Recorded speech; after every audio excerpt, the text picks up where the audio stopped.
Good morning everyone. आ रही है मेरी वॉइस सबको? Yes ma'am. लास्ट टाइम मैंने आपको बोला था कि हम लोगों ने नेक्स्ट जो टॉपिक है वो fine structure and hyper fine structure का करना है, जिसमें लैम्प शिफ्ट ये सब चीजें आ जाती हैं। तो सबसे पहले हम लोग फाइन स्ट्रक्चर के बारे में पढ़ेंगे। सबसे पहले हम लोग फाइन स्ट्रक्चर के बारे में पढ़ेंगे। तो दो चीजें हैं, देखो।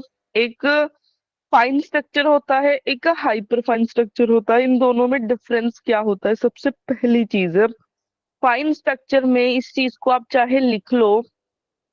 फाइन स्ट्रक्चर में क्या होता है? आ, मतलब फाइन स्ट्रक्चर में जब सिस्टम को हम लोग मैग्नेटिक फील्ड में रखते हैं, सिर्फ इलेक्ट्रॉन इंटरेक्ट करता है। ठीक है, इलेक्ट्रॉन इंटरेक्ट करता है मैग्नेटिक फील्ड के साथ। इसलिए उसमें क्या होती है? स्पिन ऑर्बिट इंटरेक्शन होती है इसमें। स्पिन ऑर्बिट इंटरेक्शन की वजह से क्या होता है? स्पिन ऑर्बिट इंटरेक्शन की वजह से स्प्लिटिंग होती है, उसको हम लोग फाइन स्ट्रक्चर बोलते हैं। रिपीट कर रही हूँ, फाइन स्ट्रक्चर में, ठीक है, फाइन स्ट्रक्चर में जब हम लोग किसी भी सिस्टम को इलेक्ट्रिक मैग्नेटिक फील्ड में रखते हैं तो इलेक्ट्रॉन इंटरेक्ट करता है। इसमें सिर्फ इलेक्ट्रॉन इंटरेक्ट करता है विद मैग्नेटिक फील्ड। जब इलेक्ट्रॉन मैग्नेटिक फील्ड के साथ इंटरेक्ट करता है तो हमारे पास स्पिन ऑर्बिट इंटरेक्शन होती है। स्पिन ऑर्बिट इंटरेक्शन की वजह से क्या होती है? एनर्जी लेवल्स में स्प्लिटिंग होती है। ठीक है, जीमन इफेक्ट सारे ये फाइन स्ट्रक्चर के अंडर आ जाते हैं। जो जीमन इफेक्ट है, ये सब चीजें फाइन स्ट्रक्चर के अंडर आती हैं। और जो हाइपर फाइन स्ट्रक्चर है, हाइपर फाइन स्ट्रक्चर में क्या होता है? हाइपर फाइन स्ट्रक्चर में इलेक्ट्रॉन तो इंटरेक्ट करता ही है। ठीक है, इलेक्ट्रॉन तो इंटरेक्ट करता ही है मैग्नेटिक फील्ड के साथ, बट न्यूक्लियस भी इंटरेक्ट करता है इसमें। न्यूक्लियस भी मैग्नेटिक फील्ड के साथ क्या करता है? इंटरेक्ट करेगा। मेन इसमें न्यूक्लियस मैग्नेटिक फील्ड के साथ इंटरेक्ट होने की वजह से क्या होता है? हाइपरफाइन स्ट्रक्चर बनता है। आप लोगों को याद होगा, ये हम लोग चीज कर चुके हैं। इसमें हम लोग टोटल एफ निकालते थे। ठीक है, टोटल एफ क्या था? आई प्लस जे। आई होता था न्यूक्लियर स्पिन। ठीक है, ये क्या होती थी? Nuclear spin. और ये हमारा क्या था?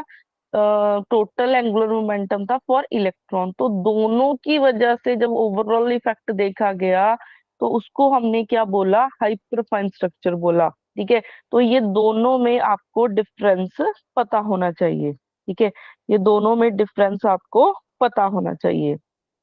पहला पॉइंट ऑफ डिफरेंस तो आपको मैंने बता दिया। अब उसके बाद स्पिन स्पिन ऑर्बिट इंटरेक्शन की वजह से जो एनर्जी में चेंज आता है, ठीक है, सबसे पहले स्पिन स्पिन इंटरेक्शन की वजह से जो एनर्जी में चेंज आता है, spin orbit interaction, spin orbit interaction की वजह से जो एनर्जी में चेंज आता है वो आपको पता होना चाहिए। जो एनर्जी में चेंज आता है वो क्या होता है? वो इसके मैं डायरेक्ट ही फॉर्मूला लिख रही हूँ। स्पिन ऑर्बिट इंटरेक्शन की वजह से जो एनर्जी में चेंज आता है, डेल्टा टी से डिनोट कर रही हूँ। वो किसके इक्वल होता है? R infinite alpha square Z4 divided by HQ 1 by J plus half -3/4n। ठीक है, और इसी इक्वेशन को ड्राक इक्वेशन बोला जाता है। इसको ड्राक इक्वेशन बोला जाता है। और आर इन्फानाइट सबको पता है कि रिडबर्ग कांस्टेंट है।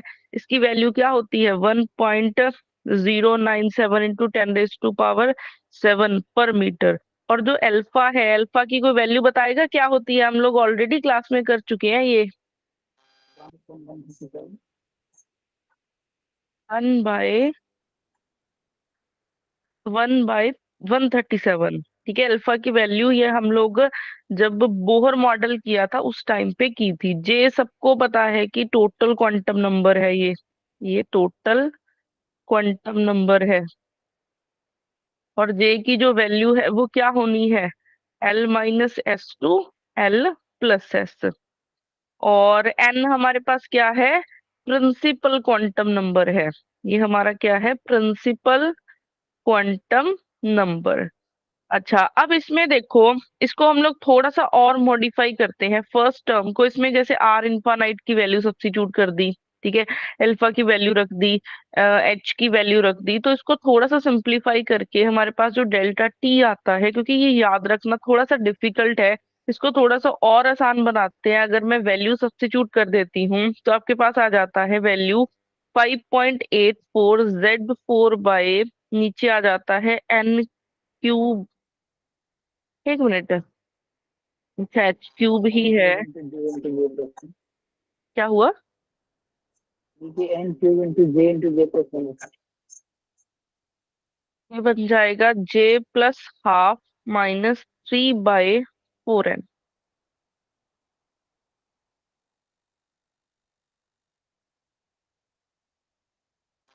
टर्म शिफ्ट ही निकाल रहे हैं। क्या हुआ? टर्म शिफ्ट है। नहीं, अभी नहीं आएगी वो, अभी बताऊंगी, वो भी आएगी। पहले तो आपने डेल्टा टी टर्म शिफ्ट ही बोली। डेल्टा टी ये एनर्जी चेंज है। इन ऑर्बिट इंटरेक्शन की वजह से जो एनर्जी में चेंज आता है वो लिखा है मैंने यहाँ पे। अभी तो सिर्फ स्पिन ऑर्बिट इंटरेक्शन की बात हो रही है, और स्पिन ऑर्बिट इंटरेक्शन की वजह से क्या निकल के आता है, फाइन स्ट्रक्चर निकल के आता है। और जो ये इक्वेशन है इसको हम लोग ड्राक इक्वेशन बोलते हैं।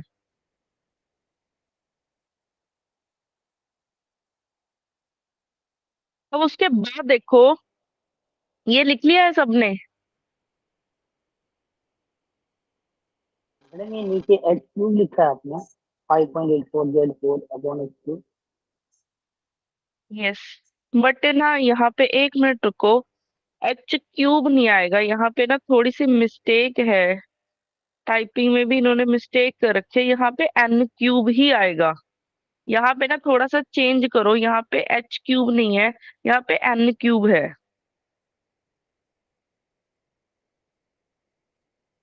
यहाँ पे एन क्यूब करो, क्योंकि अदरवाइज तो ये वैल्यू सब्स्टिट्यूट कर देते। यहाँ पे भी एन क्यूब आएगा, यहाँ पे भी एन क्यूब आएगा। इसको थोड़ा सा चेंज कर दो, ये एच क्यूब नहीं है, एन क्यूब है ये। और ये सेकंड टर्म 4 है ना कि 4 की पावर है। नहीं, 4n है, 4 के साथ मल्टीप्लाई है n।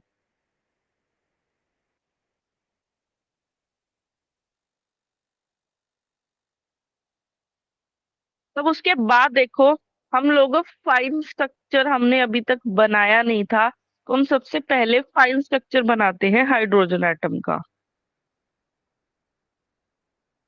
सबसे पहले हमने फाइन स्ट्रक्चर बनाना है ऑफ हाइड्रोजन एटम, ये आपके सिलेबस में भी मेंशन किया हुआ था।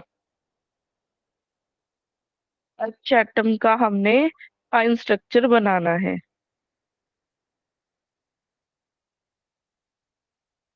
तो हाइड्रोजन एटम का फाइन स्ट्रक्चर देखो, सबसे पहले मैं बात करती हूँ बोहर मॉडल की। बोहर मॉडल ने हमें क्या क्या दिया था, ठीक है, सबसे पहले हम अब तक क्या क्या चीजें कर चुके हैं। बोहर मॉडल ने हमें क्या बताया था, हमें क्वांटम नंबर्स के बारे में बताया था कि एक एन होता है, एक एल होता है, एक एम एस होता है, एक एम एल होता है, ठीक है, एक एस की वैल्यू होती है। ये सारे क्वांटम नंबर्स हमें बोहर मॉडल से पता चले थे। तो बोहर मॉडल ने क्या बताया था कि अगर एन की वैल्यू 1 है, कि एन की वैल्यू 1 है, तो एल की वैल्यू बोलो कितनी होगी? 0। 0, ठीक है। अगर हमारे पास ये फर्स्ट वैल्यू है, अगर हमारे पास लाइक एन की वैल्यू हो जाए 2, एन की वैल्यू हो गई 2, तो हमारे पास एल की वैल्यू क्या है, 2 बनेगी, ठीक है। एल की वैल्यू एक बनेगी 1, एक बन जाएगी 0, ठीक है। अगर मैं आगे जाऊं, आगे जाती हूँ, तो एन की वैल्यू अगर मैं 3 रख रही हूँ, तो एल की वैल्यू एक 2 बनेगी, एक 1 आएगी, और एक क्या आएगी, 0 आएगी, ठीक है। हमें एन पता चल गया, एल पता चल गया। अगर मैंने जे निकालना हो, जे क्या होता है? जे होता है हमारा, जो जे है वो होता है L-S टू L+S तक जाती है value. L-L L-S to L+S तक जाती है। अगर मैं इलेक्ट्रॉन की बात करती हूँ तो इलेक्ट्रॉन के लिए ऐसा हम लोग लेते हैं 1/2। तो जे की वैल्यू यहाँ से क्या बननी चाहिए? जे की वैल्यू आपकी बननी चाहिए, जे की वैल्यू बननी चाहिए L माइनस, मतलब प्लस माइनस लिख सकती हूँ हाफ। अगर हम लोग इलेक्ट्रॉन की बात करते हैं सिर्फ, क्योंकि फाइन स्ट्रक्चर में इलेक्ट्रॉन के बारे में इंट्रैक्शन देखी जाती है, इलेक्ट्रॉन की स्टडी करते हैं हम लोग मेनली। तो इलेक्ट्रॉन की स्पिन होती है 1/2 बोहर मॉडल में, ठीक है। एस की वैल्यू 1/2 रखोगे तो जे आ गया L प्लस माइनस हाफ। अब फर्स्ट केस में एल हमारा 0 है। तो अगर फर्स्ट केस में एल हमारा 0 है तो यहाँ से जे की वैल्यू आ जाएगी 1/2। इस केस में क्या है? इस केस में जे की दो वैल्यूज आएंगी, एक बनेगी 3/2 और एक बनेगी 1/2। इस केस में जे की वैल्यू 1/2 आएगी। इस केस में आएगी आपके पास 5/2 और 3/2। इसके एल की वैल्यू 1 रखेंगे तो वैल्यू आएगी 3/2 एंड 1/2। एल की वैल्यू 0 रखेंगे तो 1/2 आएगी। तो आपके पास ऐसी वैल्यूज निकल के आएंगी, ठीक है। आपके पास ऐसी वैल्यूज निकल के आएंगी। और जो ये है इसको बोलते हैं ड्राक लेवल्स, के इसको आप लोग क्या बोलते हो? ड्राक लेवल्स। और इन लेवल्स को आप लोग बोहर लेवल्स बोल सकते हो। इनको आप क्या ले सकते हो? Bohr levels. अब मैं थोड़ा सा ये चीज एक्सप्लेन करती हूँ, ये हमने पहले नहीं की है। बोहर मॉडल ने हमें प्रिंसिपल क्वांटम नंबर्स, ठीक है, प्रिंसिपल क्वांटम नंबर्स और आगे आपको एल ऑर्बिटल एंगुलर मोमेंटम के बारे में बताया था। इसलिए इसने क्या किया था, एन अगर 1 है तो वही एल की वैल्यू 0, एन 2 है तो आपके पास 2 लेवल्स बन गए, ठीक है। एन की वैल्यू 3 है तो आपके पास 3 लेवल्स बन गए। तो ऐसे इसने स्प्लिटिंग की थी, ठीक है। ऐसे इसके डिफरेंट डिफरेंट लेवल्स बने बने थे। तो ये बोहर ने बताया था ना हमें, तो जो ये एनर्जी लेवल्स आएंगे इसको मैंने बोहर लेवल का नाम दे दिया। अब आगे चलते हैं, आगे फिर टोटल जे की बात निकली, वो निकली थी ड्राक से, ठीक है। ड्राक ने बताया था कि हम लोग इलेक्ट्रॉन की स्टडी कर रहे हैं, इसलिए एस की वैल्यू 1/2 रखी। एल की वैल्यू ऑलरेडी बोहर ने निकाल दी थी, तो वहां से जो लेवल्स की स्प्लिटिंग हुई उनको हमने क्या बोला? ड्राक लेवल्स बोला, ठीक है। उनको हमने क्या बोला? ड्राक लेवल्स बोला। यहाँ से हमने डेल्टा टी की वैल्यू निकालनी हो वो भी निकल जाएगी। डेल्टा टी की अगर हमने वैल्यू निकालनी हो वो भी निकल जाएगी। वो क्या होगी? डेल्टा टी की वैल्यू निकालनी हो वो बनेगी, इस लेवल के लिए बनेगी 1.46, इस लेवल के लिए बनेगी 0.091, 0.456, ठीक है, 0.456। इन लेवल्स की एनर्जी है ये जो सामने सामने मैंने लिखे हुए हैं। इस एनर्जी लेवल के लिए एनर्जी इतनी बनेगी। वैसे एक चीज बता दूं कि ये मैं पर सेंटीमीटर में निकाल रही हूँ। पर सेंटीमीटर मतलब कि मैं क्या देख रही हूँ? 1/λ। तो 1/λ क्या होता है? Wave number. तो हम लोग वेव नंबर की टर्म्स में शिफ्ट देख रहे हैं, ठीक है। वेव नंबर्स की टर्म में क्या देख रहे हैं? शिफ्ट देख रहे हैं। एनर्जी में shift in terms of wave number देख रहे हैं। तो इस चीज का ध्यान रखना, साथ में यूनिट्स लगा लेना कि मैं पर सेंटीमीटर में देख रही हूँ इसको। और अगर मैं 5/2 के लिए देखूं तो 0.018, ऐसे ही 0.054, ऐसे एनर्जी चलती है। आपको कोई याद रखने की जरूरत नहीं है, ये मैं आपको बताऊंगी कि आपको पेपर के पॉइंट ऑफ व्यू से क्या क्या चीजें याद रखनी है। ये एनर्जीज आती हैं इसकी, ठीक है। तो दो चीजें आ गई, बोहर ने हमें एक बोहर लेवल्स आ गए, एक हमारे पास आ गए एस की वैल्यू से उसको स्प्लिट किया गया टोटल एंगुलर मोमेंटम की टर्म्स में। तो वहां से हमें क्या पता चला था? ये मतलब जो जे की वैल्यू थी वो हमें ड्राक ने दी थी। जे की वैल्यू हमें किसने दी थी? ड्राक ने। तभी तो स्पिन ऑर्बिट इंटरेक्शन वाली इक्वेशन को क्या बोला गया था? ड्राक इक्वेशन बोला गया था, ठीक है। ये क्या बोली गई थी? इसको ड्राक इक्वेशन बोली गई थी। तो ये हमें डार्क लेवल्स भी पता चल गए कि क्या होते हैं। अब हमें डार्क लेवल्स भी पता चल गए हैं कि क्या होते हैं।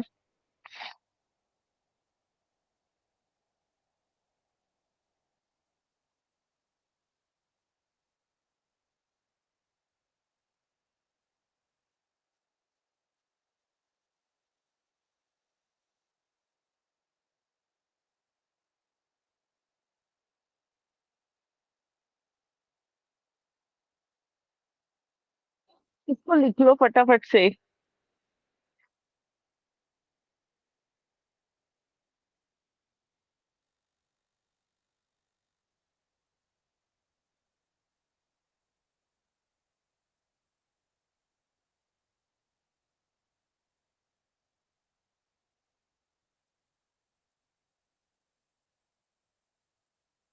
हाँ, कर दो मैं नेक्स्ट स्लाइड।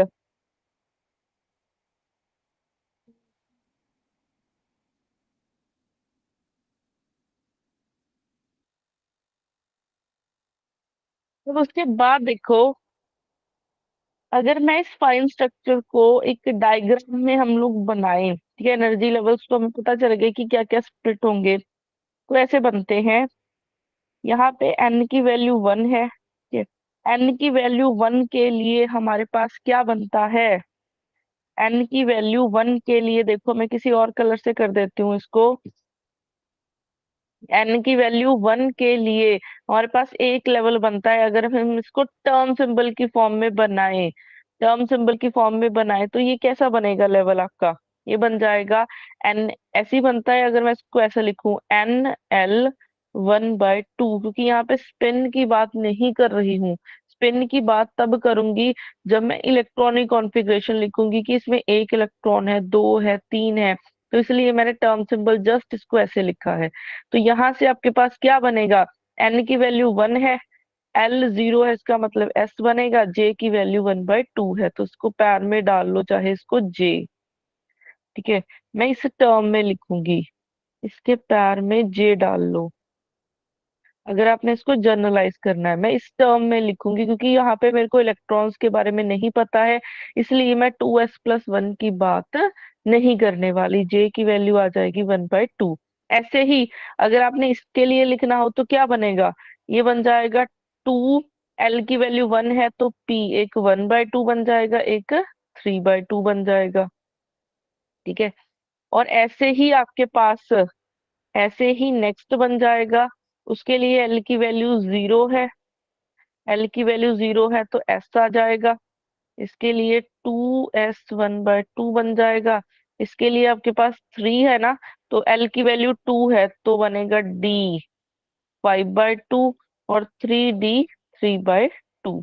ऐसे ही इस केस के लिए एल की वैल्यू 1 है, 3p 3/2, 3p 1/2। ऐसे ही इसके लिए 3, एस की मतलब एल की वैल्यू 0 है तो एस आएगा।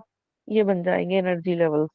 ठीक है, ये हमारे टर्म्स, मतलब इन टर्म्स ऑफ मैंने टर्म सिंबल लिख दिया है इनको।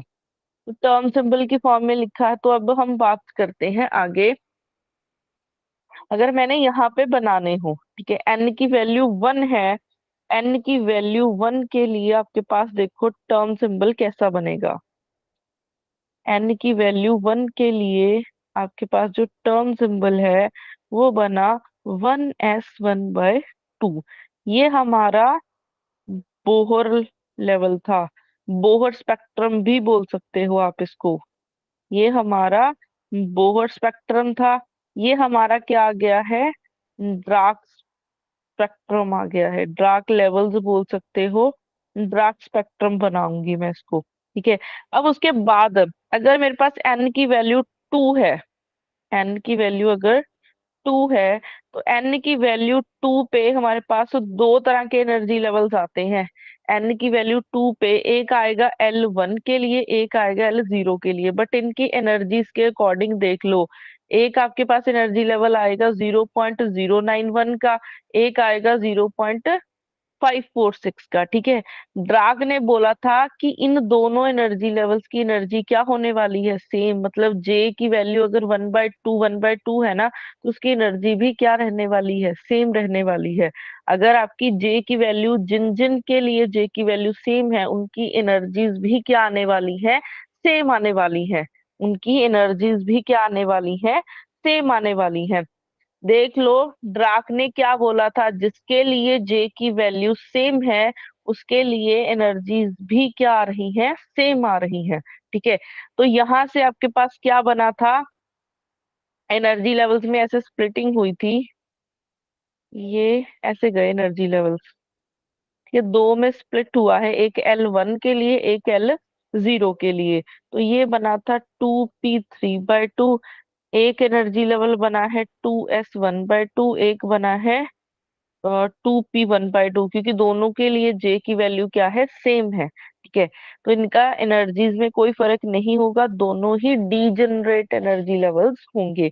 ऐसे ही अगर मैं N3 के लिए बनाऊं, N3 के लिए तीन बनेंगे, N3 के लिए कितने बनेंगे, तीन बनेंगे आपके पास। N3 के लिए आपके पास कितने बनेंगे, 0.018 एनर्जी है एक, एक 0.121 है, मतलब 162 आ गई।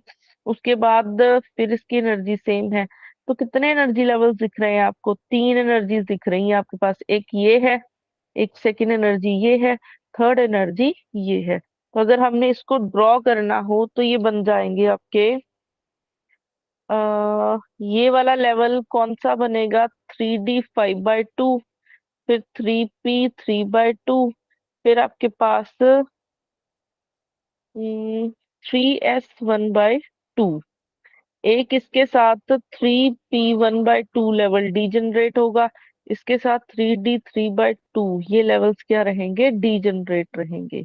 ठीक है, जिनके लिए जे की वैल्यू सेम है उनके लिए आपके पास क्या होने वाला है, उनके लिए आपके पास एनर्जी की वैल्यू क्या रहने वाली है, सेम रहने वाली है।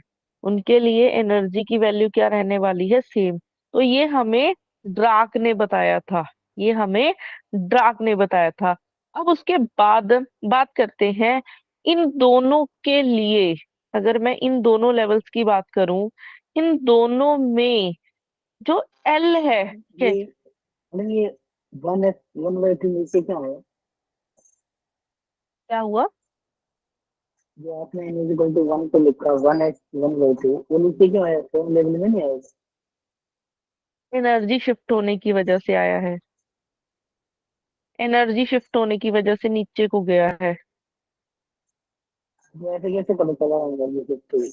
वो हमें, मैं बताती हूँ, वो हमें पता कैसे पता चला था, बोहर ने हमें N1 को लेके कुछ एनर्जी दी थी। ठीक है, बोहर ने हमें N1 को लेके एनर्जी दी थी, वो लेवल ये बना था। बट जब ड्राक आया तो ड्राक ने एक इक्वेशन दिया ना, वही डेल्टा टी की, जब हमने उसमें वैल्यूज रखी, उसमें वैल्यू क्या आई, कम आई उससे, इसलिए ये नीचे की तरफ गया। बोहर मॉडल को आगे ड्राक ने थोड़ा सा मॉडिफाई किया, मॉडिफाई होने के बाद ये ऐसे एनर्जी लेवल्स में स्प्लिटिंग हुई थी, 1s1/2 की एनर्जी कम हो गई थी। जब फिन ऑर्बिट इंटरेक्शन हुई तो उसकी वजह से उसकी एनर्जी कम हो गई, इसलिए नीचे की तरफ बनाया है ये।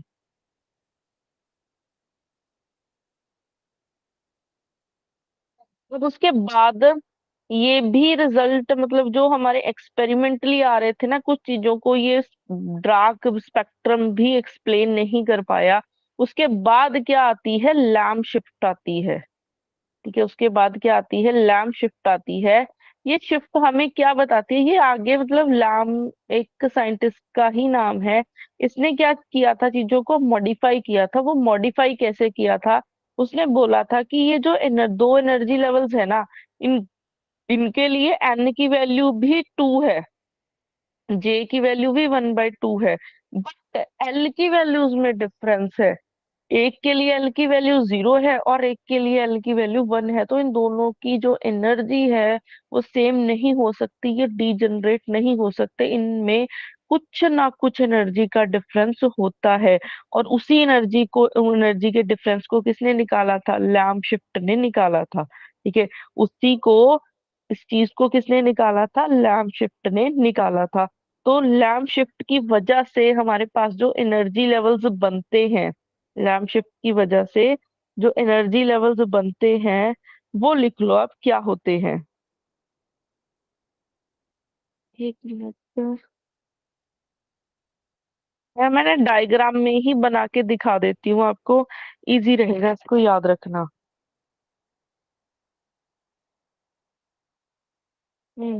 एक ही डायग्राम बनाते हैं जिसमें सब चीजें आ जाएंगी, सब चीजें, फाइन स्ट्रक्चर भी आ जाएगा और हाइपर फाइन स्ट्रक्चर दोनों ही आ जाएंगे।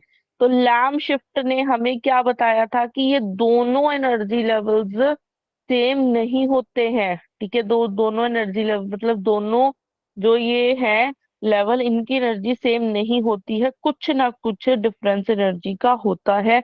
वो लैम ने निकाला था। तो इस वजह से ये आगे जब स्प्लिट हुए तो ये ऐसे स्प्लिट होते हैं, इसकी एनर्जी बढ़ जाती है, इसकी एनर्जी थोड़ी सी अप जाती है, ये लेवल यहाँ पे प्रेजेंट होता है 1s1/2।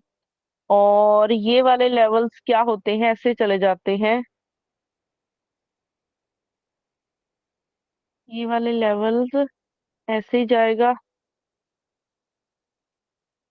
2p3/2। ये लेवल्स थोड़े से अप डाउन हो जाते हैं, थोड़ा सा फर्क पड़ता है, ज्यादा नहीं फर्क पड़ता, ऐसे बनते हैं ये। एक बनेगा 2p1/2, एक बनेगा 2s1/2। फिर उसके बाद आगे ये तो ऐसे ही रहने वाला है 3d5/2। फिर उसके बाद इसमें आ जाता है थोड़ा सा चेंज, ऐसे बनेगा ये 3p, मतलब ये जो है ना लेवल, ये हमारा डीजनरेट नहीं होगा, ये बनेगा ऊपर वाला 3 डी बनेगा ना ऊपर वाला एनर्जी, 3d3/2। फिर इधर बन जाएगा आपके पास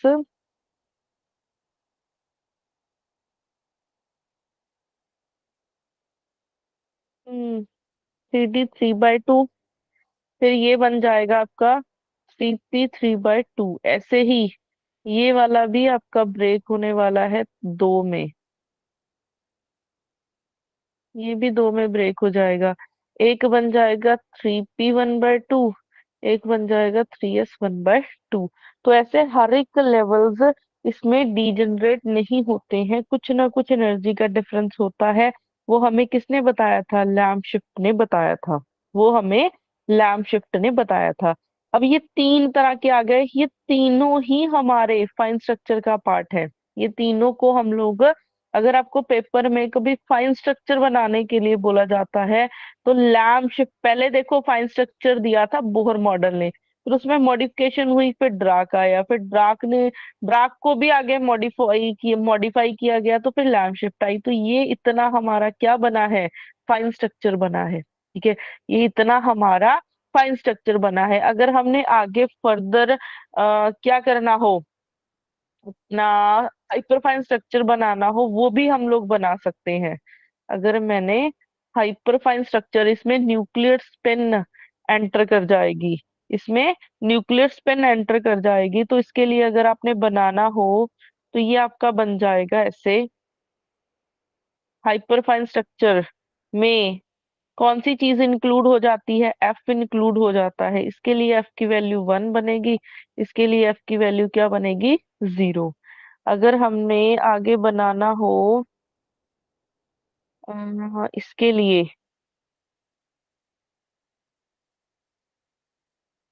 सबके लिए मतलब ऐसे डिवाइड हो जाता है, इसके लिए भी आपके पास एफ की वैल्यू 1 और एफ की वैल्यू 0 बनने वाली है।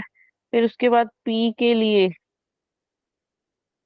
लिए बन जाएगा, फिर ऐसे ही आपके पास आगे ये चलता चला जाएगा। ठीक है, ये आगे चलता चला जाएगा।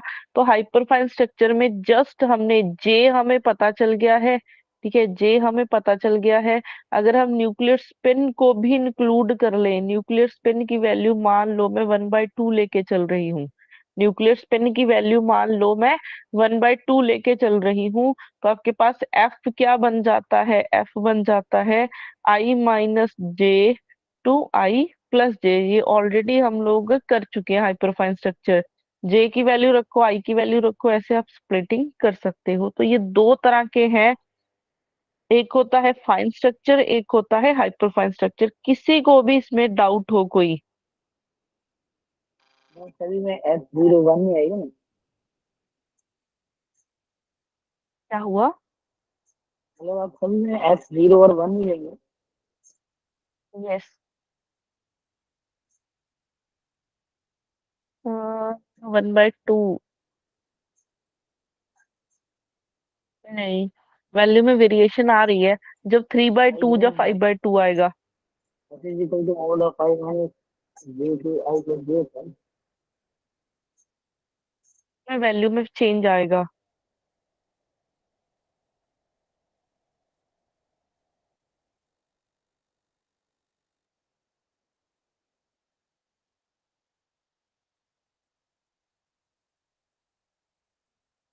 ऐसे देखो, तो लैम्प शिफ्ट बेसिकली अगर पेपर में आ जाता है तो आप लिख सकते हो कि इसने यही बताया था कि एनर्जी लेवल्स डीजनरेट नहीं है, कि उसमें कुछ ना कुछ थोड़ी सी एनर्जी में डिफरेंस होता है। और कितना एनर्जी में डिफरेंस होता है? लैम्प शिफ्ट ने हमें बताया था एनर्जी का डिफरेंस होता है, वो एनर्जी का डिफरेंस इतना होता है, 4.373 इंटू 10⁻⁻6 इलेक्ट्रॉन वोल्ट। ये होता है एनर्जी में चेंज।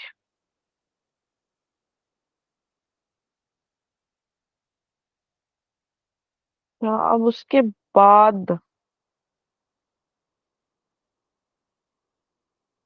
हम्म अच्छा, एक चीज है, हमने स्ट्रक्चर तो बना लिया, ये स्ट्रक्चर तो बना लिया। हाइपर फाइन का तो चलो आपको पता है। अगर मैं फाइन स्ट्रक्चर की बात करूं, अगर हमने ट्रांजिशंस करनी हो कि N2 से N1 तक जाना है, ठीक है, यहाँ से यहाँ तक आना है, या फिर किसी भी ऊपर वाले लेवल से हमने नीचे की तरफ आना है, तो हमारे पास ट्रांजिशन रूल होता है ना। हमारे पास ट्रांजिशन रूल होता है। तो अगर हमारे पास ट्रांजिशन रूल है तो फाइन स्ट्रक्चर के लिए क्या ट्रांजिशन रूल रहने वाला है? फाइन फाइन स्ट्रक्चर के लिए हमारे पास क्या रूल रहने वाला है? एक तो डेल्टा एल की वैल्यू ±1 होनी चाहिए, ठीक है। सिलेक्शन रूल लिखने जा रही हूं मैं। कौन सी ट्रांजिशन पॉसिबल होने वाली है वो हमें इस सिलेक्शन रूल से पता चलेगा। सबसे पहले तो वही ट्रांजिशन पॉसिबल है जिसके लिए डेल्टा एल की वैल्यू ±1, डेल्टा जे की वैल्यू 0 या ±1 होनी चाहिए, और जे 0 to 0 ट्रांजिशन पॉसिबल नहीं है, के 0 to 0 ट्रांजिशन पॉसिबल नहीं है। ये फाइन स्ट्रक्चर के लिए क्या है? रूल है। फाइन स्ट्रक्चर का तो आज हमने डिस्कस किया है। हाइपर फाइन का बोलो क्या होता है transition rule? Hyper fine structure के लिए ट्रांजिशन रूल, सिलेक्शन रूल क्या होता है? Delta F is equal delta two F 0, +1 plus minus 0 to 0 not limited. Delta F की वैल्यू 0 या फिर ±1 होती है, बट इसमें एक और रूल भी होता है। F is equal to 0। 0 से 0 ट्रांजिशन नहीं होती मैम। एएसएफ 0 से 0 ट्रांजिशन पॉसिबल नहीं है। तो ये दोनों के सिलेक्शन रूल आपको पता होने चाहिए, ठीक है। दोनों के सिलेक्शन रूल आपको पता होने चाहिए।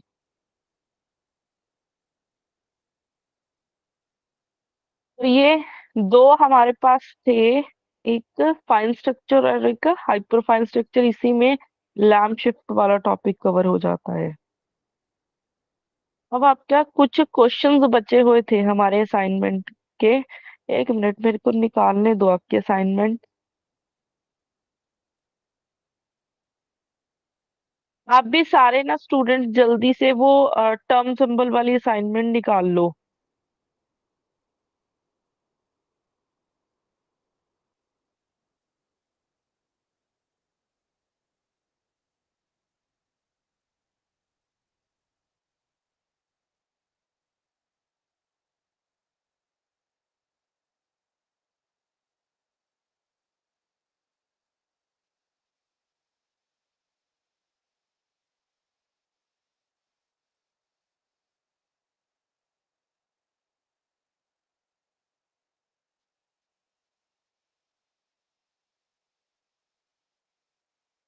मेरे को ना क्वेश्चन बताना कौन से मैंने उस दिन स्किप किए थे, होल्ड पे रखे थे उस दिन। टर्म सिंबल वाली असाइनमेंट में मैंने कौन से क्वेश्चंस को होल्ड पे रखवाया था। एक मैम 9th क्वेश्चन है। कौन से वाला?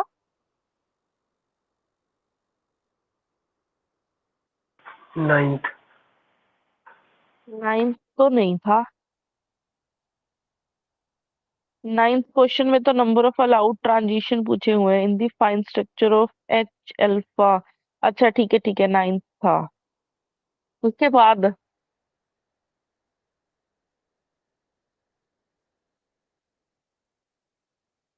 13 भी था मैम। 13। 13, 25th, 25th, आगे 27, 20, उन- 25, 27 and 31।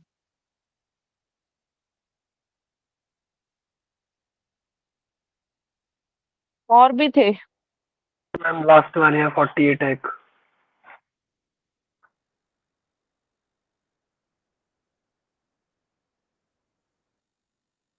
हम्म, 48 47 भी था।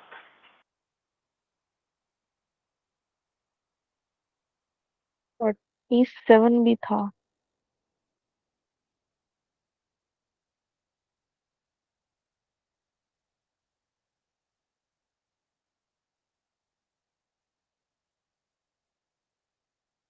एक मैम 31 भी है। 7 तो लिख लिया मैंने।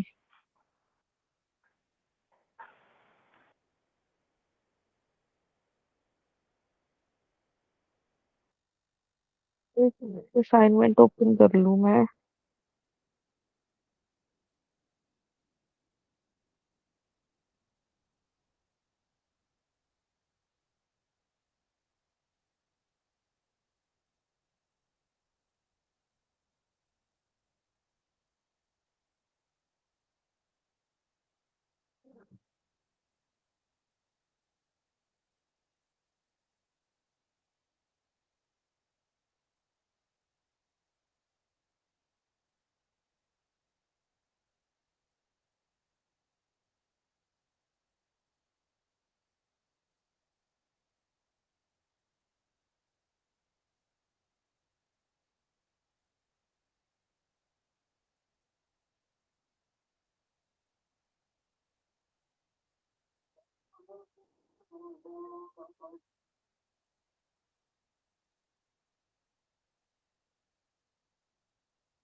तो इसका हमारे पास क्वेश्चन है।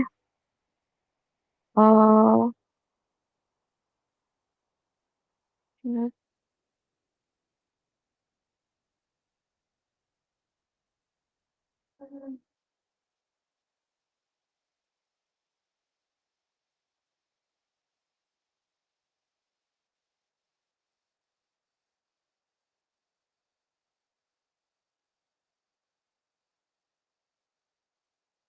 नहीं।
हमारा सबसे पहले क्वेश्चन नंबर 9 आता है। उसमें क्या था कि the number of allowed transition in the fine structure of H alpha line. सबसे फर्स्ट हमारे पास क्वेश्चन नंबर 9 आता है। उसमें क्या पूछा हुआ है, the number of allowed transitions in the fine structure of H alpha line. H alpha line के लिए अब सबसे पहली चीज है कि एच अल्फा लाइन के लिए ट्रांजिशन कहाँ से कहाँ होती है। एच अल्फा लाइन के लिए ट्रांजिशन कहाँ से कहाँ होती है, एच वाली लाइन कौन सी होती है, एच अल्फा लाइन कौन सी होती है। Line series Balmer series. Yes, Balmer series होती है। कि तो बाल्मर सीरीज में ट्रांजिशन होती है N3 से N, मतलब 2 तक आना है उसमें। N2 आएगा। N3 से तो नहीं मैं बोल सकती, ठीक है। N2 लास्ट जो होता है वो 2 तक आना है, जो फाइनल स्टेज है वो हमारी 2 तक आनी है, ठीक है। जैसे मान लो ऐसे लेवल्स बने हुए हैं and up to so on. ये हमारा N1 है, ये N2 है, ये N3 है, ये N4 है, ये N5 है, ये N6 है, N7 है and up to so on. तो इसने क्या करना है, सेकंड स्टेज तक आना है, चाहे वो N3 से आए, 4 से आए, 5 से आए and up to so on, चाहे वो इनफानाइट से आ रहा है, चाहे वो इनफानाइट से आ रहा है। तो ये हमारी होती है बाल्मर सीरीज। बट जो बिल्कुल फर्स्ट है, ठीक है, अल्फा लाइन उन्होंने पूछा हुआ है ना। अल्फा लाइन का मतलब क्या है, एच अल्फा लाइन का मतलब है कि उसने N3 से N2 तक आना है, N3 से N2 तक आना है। तो हमने देखना है कि इसमें कौन सी N3, मतलब एच अल्फा लाइन में आगे क्या क्या हो और ट्रांजिशंस हो सकती हैं। तो बोहर मॉडल ने हमें जस्ट एन के बीच में ट्रांजिशन करनी सिखाई थी, ठीक है। हमने देखा है ना अभी कि बोहर मॉडल ने हमें एन में ट्रांजिशन करना सिखाया, एन एनर्जी लेवल्स दिए। बट आगे फिर ड्राक आया, लैम शिफ्ट आई, उसने क्या किए, इनमें आगे फर्दर स्प्लिटिंग कर दी। उसने आगे N3 और N2 में फर्दर स्प्लिटिंग कर दी। अगर मैं फर्दर इसमें स्प्लिटिंग देखती हूँ, एक हमारे पास N3 लेवल है, एक N2 एनर्जी लेवल है, 2 लेवल्स है। एक N2 है, एक N3 है। अगर N की वैल्यू 2 है, इसके लिए 2 एनर्जी लेवल्स बनते हैं। एक आपके पास N2 है तो एक L की वैल्यू 1 बनेगी, एक L की वैल्यू 0 बनेगी, ऐसे ही बनेगा। इसमें आपके पास कितने बन जाएंगे, 3 बन जाएंगे। एल की वैल्यू 2 है, एल की वैल्यू 1 है, एल की वैल्यू 0 है, ठीक है। L2 के लिए बोलो क्या बनेंगे एनर्जी लेवल्स, मतलब टर्म सिंबल।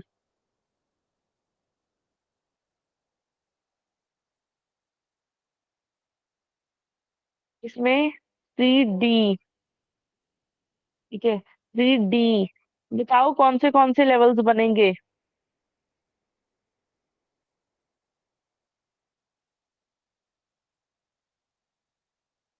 जे की वैल्यू L-12 टू L+12 होती है। जे की वैल्यू L-12 टू L+12 होती है, तो इसके लिए 5/2 वैल्यू बन 3/2। जाएगी आपकी 5/2। और इसके लिए बन जाएगी 3/2। ये हमने अभी तो पीछे किया था ये बन जाएगा 3P 1/2 और 3P 3/2। इसके लिए बन जाएगा आपके पास 3S 1/2। ऐसे ही इसके लिए आपके पास क्या बन जाएगा, 2 है ना, तो 2P 1/2 और 2P 3/2। इसके लिए आपके पास बनेगा 2P, नहीं, 2S 1/2। ऐसे एनर्जी लेवल्स में ही आगे क्या हो जाता है, स्प्लिट हो जाता है। ऐसे बनते हैं एनर्जी लेवल्स। एक ये 3D 5/2, 3D 3/2। ऐसे ये भी आगे 2 में स्प्लिट हो जाता है। एक 3P 3/2, 3P 1/2।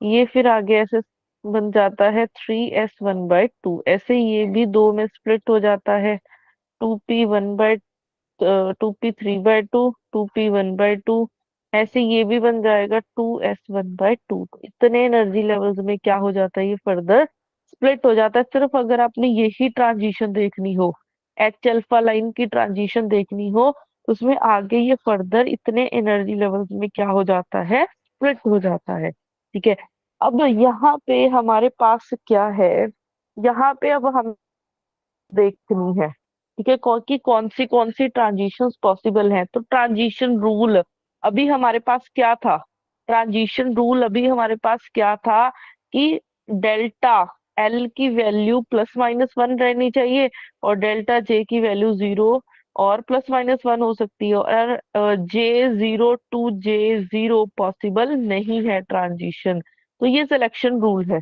अब हम देखते हैं इसी ट्रांजिशंस में, इसमें ही देखते हैं क्या हम लोग कहाँ कहाँ पे जा सकते हैं। हमने N3 से N2 तक आना है, तो मैं मतलब D5/2 से क्या मैं P3/2 तक आ सकती हूँ, कोई बता सकता है?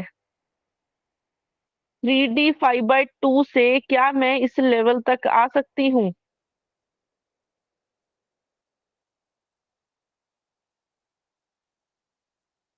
बोलो। एल की वैल्यू +-1, डी से पी तक एल की वैल्यू 1 का ही चेंज है, आ सकती हूँ मैं। ठीक है, डी से मैं पी तक आ सकती हूँ, बट अब मैंने एल को देखा है, अगर मैं जे को देखूंगी, इसकी 5/2 है, इसकी 3/2 है, आ सकता है।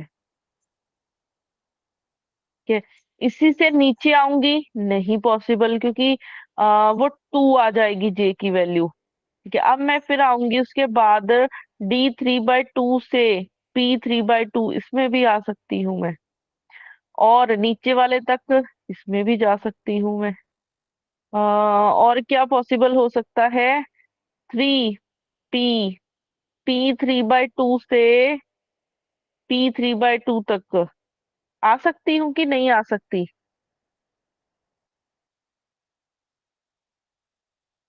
बोलो। P3/2 से क्या मैं नीचे P1/2 तक या P3/2 तक आ सकती हूँ?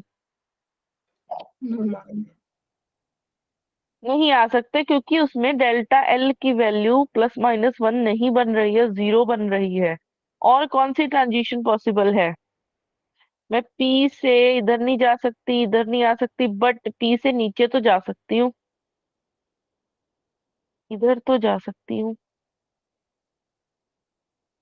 यस, इधर आपके पास डेल्टा जे की वैल्यू भी +-1 बन रही है, और पी से एस जा रहे हैं, मतलब डेल्टा एल की वैल्यू में भी +1 का ही चेंज है। और मैं कहाँ से जा सकती हूँ, एस से नीचे इधर भी आ सकती हूँ, इधर भी आ सकती हूँ, नीचे नहीं जा सकती। यही बन रही है ट्रांजिशन, टोटल 6 ट्रांजिशंस बन रही हैं। एच अल्फा लाइन में टोटल 6 ट्रांजिशंस पॉसिबल है, टोटल 6 ट्रांजिशंस पॉसिबल है। 3P1/2 से 2S1/2 नहीं जा सकते? उसमें डेल्टा एस का चेंज देखो, डेल्टा सॉरी एस बोल रही हूँ, डेल्टा एल का चेंज 0 आ गया।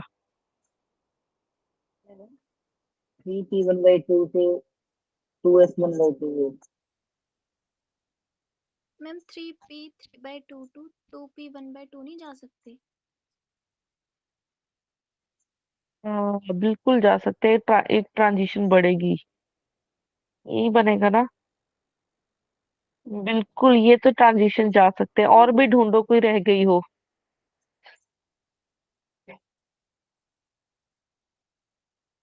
कोई और ट्रांजिशन जो रह गई हो, 7 बन गई है। मैम 2P3/2 से नहीं आ सकते 2S1/2 तक? अ, दोबारा रिपीट करना। 2 P3/2 से 2S1/2 तक। वो मैंने लिखी नहीं है ले ट्रांजिशन। लिया ना, ले लिया। नहीं, वो नहीं जा सकते, वो तो उसी का लेवल है ना, वो तो N2 का ही है। हमने N3 से N2 तक आना है। आपने N3 से N2 तक आना है, ये तो लेवल्स ही उसके हैं ग्राउंड स्टेट के, तो ग्राउंड स्टेट से ग्राउंड नीचे स्टेट नहीं में है, नहीं आना। 3P3/2 2S1/2 नीचे है। 3P1 बाई 3 by 2 2 2x1/2 ले लिया ना आपने? भी तो ले ली है। और किसकी बात कर रहे हैं? और मेरे को लगता नहीं है कोई बनेगी। 9th की मतलब इसकी 7 ही ट्रांजिशंस बन रही हैं टोटल। ठीक है, तो अगर आपको पेपर में मेथड बता दिया है आपको कि ऐसे ट्रांजिशंस बननी है, चाहे वो एच एच बीटा के लिए पूछ ले, चाहे वो फर्स्ट आपकी लाइमन सीरीज के लिए पूछ ले, किसी के लिए भी वो आगे ट्रांजिशंस पूछ ले, तो आपको पता होनी चाहिए, आप कर सकते हो। ठीक है, ऐसे तो रट्टा तो नहीं लगा सकते हो। देखो आप एक चीज को कि आपको एच अल्फा लाइन असाइनमेंट में दिया है तो आपको उसी को रट्टा लगा लो, पेपर में एच अल्फा जरूरी नहीं है एच अल्फा ही आए, कुछ भी पूछा जा सकता है। तो ये चीज आपको पता होनी चाहिए कि कैसे ट्रांजिशंस निकालनी है। ठीक है, इस क्वेश्चन में किसी को कोई डाउट हो?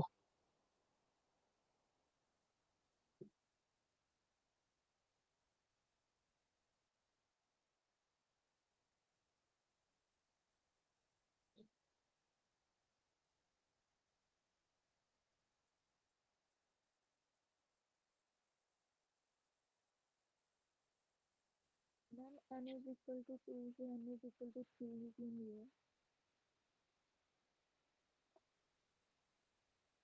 एक मिनट, मैं ना इसका वॉल्यूम बढ़ा लूं, बहुत ज्यादा कम सुनाई दे रही है voice.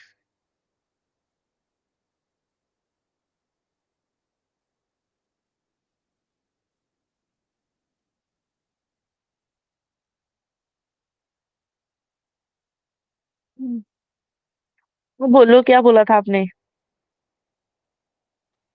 n is equal to 2 से n is equal to 3 क्यों लिया?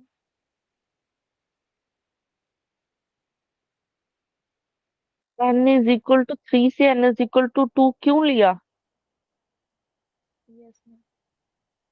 हम लोग बाल्मर सीरीज की बात कर रहे हैं। बाल्मर सीरीज होती है कि आप लोग कहीं से भी, ठीक है, चाहे 3 से 2 तक आए, 4 से 3 तक आए, ये सारी बाल्मर सीरीज है। फिर उसमें हमने जब हाइड्रोजन एटम किया था, अगर आपको याद हो, फर्स्ट वाले को हमने अल्फा लाइन बोला था, सेकंड वाले को बीटा, थर्ड वाले को गामा, फिर डेल्टा, ये ऐसे हुआ था।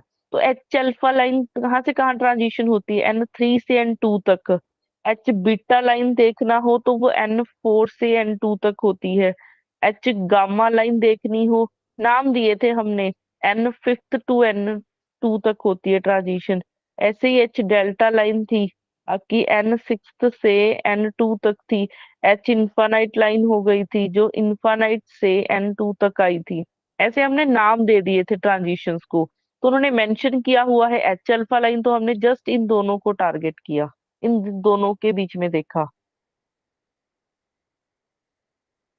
Okay ma'am. इसको बना लो जल्दी से, किसी को कोई डाउट हो? Madam H alpha Balmer series को क्या बोलते हैं? लाइमन न्यूटन नहीं? अल्फा बाल्मर सीरीज को क्या बोलते हैं? लाइमन को क्यों नहीं बोलते? लाइमन तो पहले आता है ना। नहीं, एच वर्ड, लाइमन के लिए एल वर्ड यूज हुआ है। ये तो हमने लाइमन के उस लिए एल टाइम यूज पे किया। देखे थे ना कि ये कंफ्यूज करेंगे आपको, उसमें कंफ्यूज मत होना। मैंने स्पेशली लिखवाया था कि बाल्मर को हम लोग एच से डिनोट करते हैं, लाइमन को एल से डिनोट करते हैं। ये तो मैंने लिखवाया था आपको क्लास में।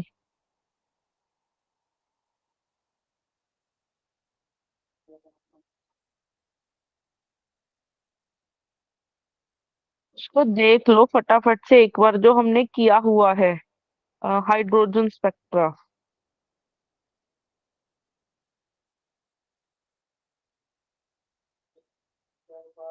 बैक स्लाइड कर।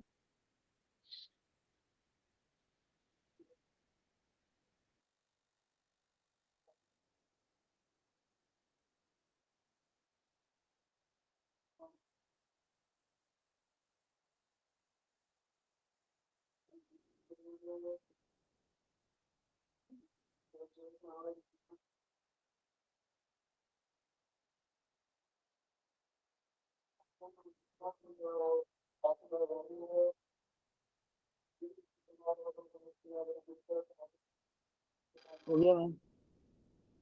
डन हो गया है। उसके बाद नेक्स्ट क्वेश्चन रीड कर लो।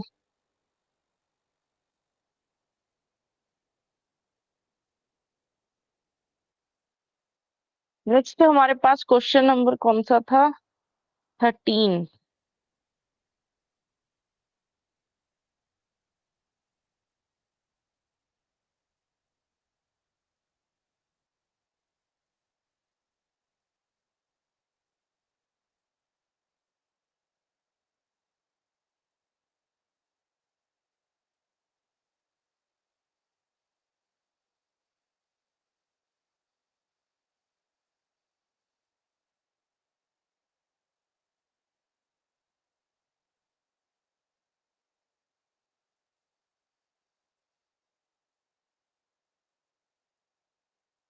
अब हमारा नेक्स्ट क्वेश्चन देखो, क्वेश्चन नंबर 13 है। उसमें उन्होंने पूछा क्या हुआ है, if the doublet splitting of the first excited state, splitting क्या है? 2 5/2 से 2 ऐसे दे रखी है आपको, 3/2 हो रही है, ऑफ हीलियम के लिए 3.67 पर सेंटीमीटर हो रही है, ठीक है। देन उन्होंने बोला है कि same, then corresponding separation of hydrogen atom के लिए क्या होगी? सेम हाइड्रोजन एटम के लिए अगर हमने देखनी हो तो वो क्या बनेगी? सेम ही ट्रांजिशन है, सेम ही ट्रांजिशन है, बट अब हमें देखना है हाइड्रोजन एटम के लिए कौन सा लगाओगे, कोई सोच सकता है? डेल्टा टी ये इक्वल टू जेड की पावर 4। ये सीधे Z⁴ वाला आप लगा सकते हो। हमने एक किया था ना कि एनर्जी वाला, मतलब इन टर्म सेंटीमीटर, मतलब हम लोग देख ही in terms of wave number में रहे हैं, ठीक है, इन सेंटीमीटर। तो वो Z⁴ के साथ प्रोपोर्शनल आया था, जो हमने अभी लिखा भी है। ये वाली चीज हमने अभी लिखी भी है, Z⁴ के साथ। देखो इस एक्सप्रेशन में बाकी सारी चीजें सेम है, n की वैल्यू भी सेम है, J n सब चीजें सेम है, बस एक प्रोपोर्शनलिटी है। Delta T is directly proportional to Z⁴ आ रहा है, तो यहीं से हमने जस्ट ये एक आंसर आ Z रहा की है, वैल्यू। है जी, ये आंसर आ रहा है। 1 मिनट, मैंने देखा नहीं है इसका आंसर क्या आएगा।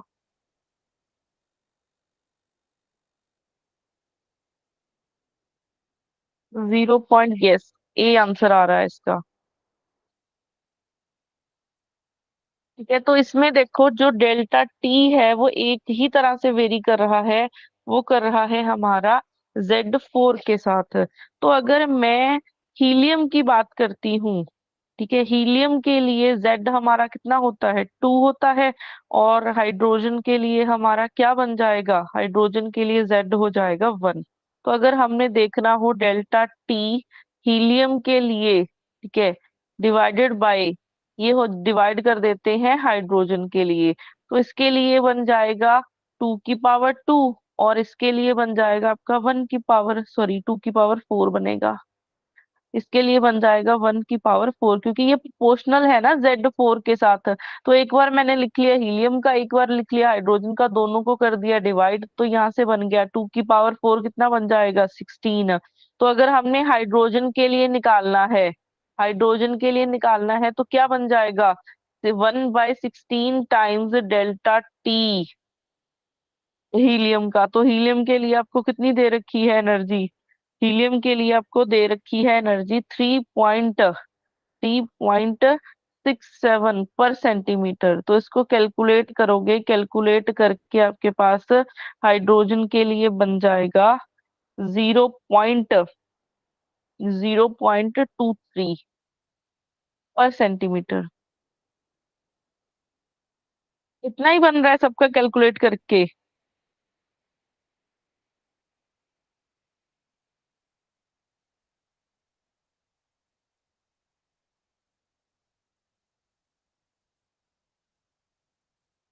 इसका ऑप्शन नंबर ए आंसर आ जाएगा। इसको थोड़ा सा सॉल्व कर लो, इसका ऑप्शन नंबर ए आंसर आ जाएगा। ठीक है, ये भी इजी क्वेश्चन था, जो हमने चीज की है उसी के बेस क्वेश्चन आया हुआ था। उसके बाद और कौन सा क्वेश्चन था? क्वेश्चन नंबर 9th भी आपको करवा दिया है, 9th भी हो गया, 13 भी हो गया। तो बारी है क्वेश्चन नंबर 25 की। Question number 25।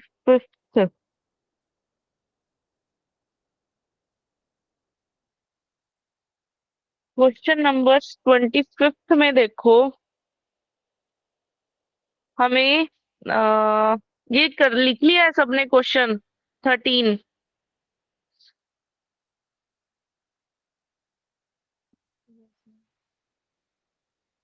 उसके बाद नेक्स्ट आ जाता है क्वेश्चन नंबर 25। क्वेश्चन नंबर 25 में क्या है? The spin orbit interaction in atom is given by, आपको एच ये दे रखा है, A L dot S, where L and S denotes the orbital and spin angular quantum number of an electron. The splitting of energy levels हमने क्या find करनी है? The splitting of the levels P P 3/2 and 2P 1/2 is।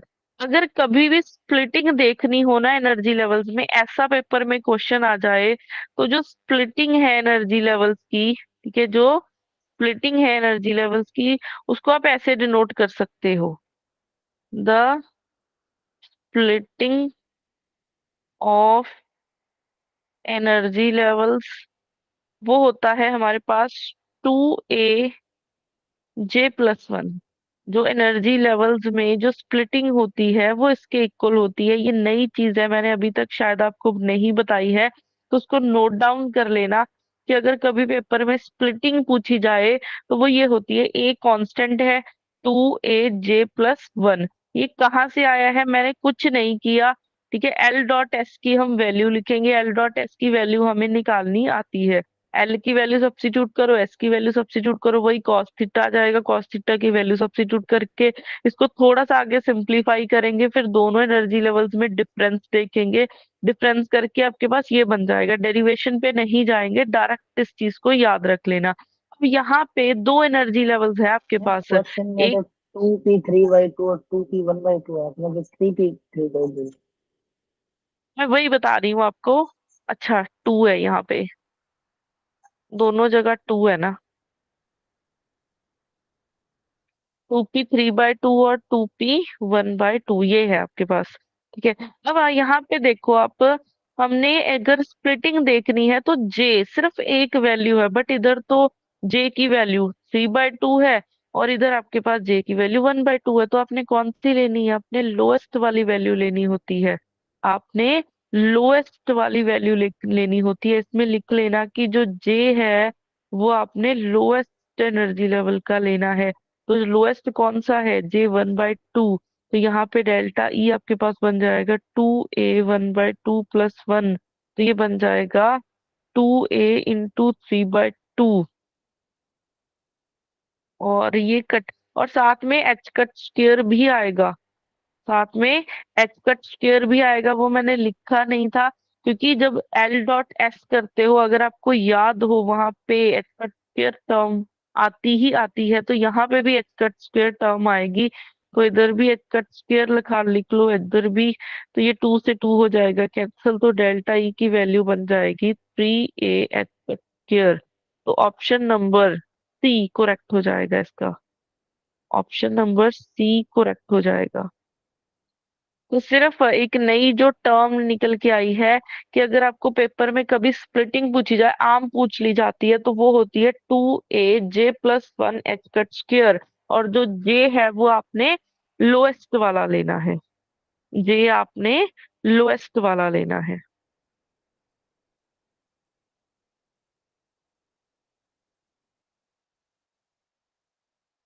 एक तो मैंने question number 27 शायद से आपको करवा दिया था, करवा दिया है मैम। करवा 27 दिया हो है। गया मैम। उसके बाद और कौन सा क्वेश्चन था? 31।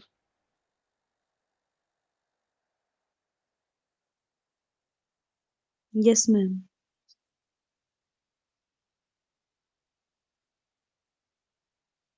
31 क्वेश्चन में क्या है? The energy difference between the 3p and 3s level in Na is 2.1 electron volt.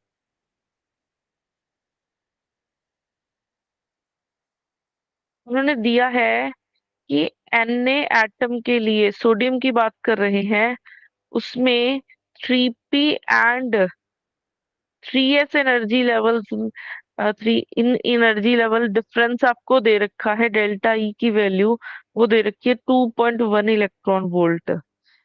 Spin orbit coupling splits the 3p level, resulting in two lines differing by 6 angstrom। हमें पता है ना? देखो, अब यहाँ पे थोड़ा सा देखो, हम लोग ये चीज कर चुके हैं पहले। उन्होंने बताया कि 3p एंड 3s में आपके पास इतना एनर्जी चेंज आएगा, बट 3p भी आगे स्प्लिट हो जाता है। 3p आगे दो एनर्जी लेवल्स में स्प्लिट होता है, एक 1/2 और एक 3/2। और इन दोनों में जो एनर्जी का डिफरेंस है वो इन्होंने दे रखा है 6 एंगस्ट्रॉम। ठीक है। The splitting of the 3p level is approximately, मेरे को ना कुछ इधर गड़बड़ लग रही है। हम्म।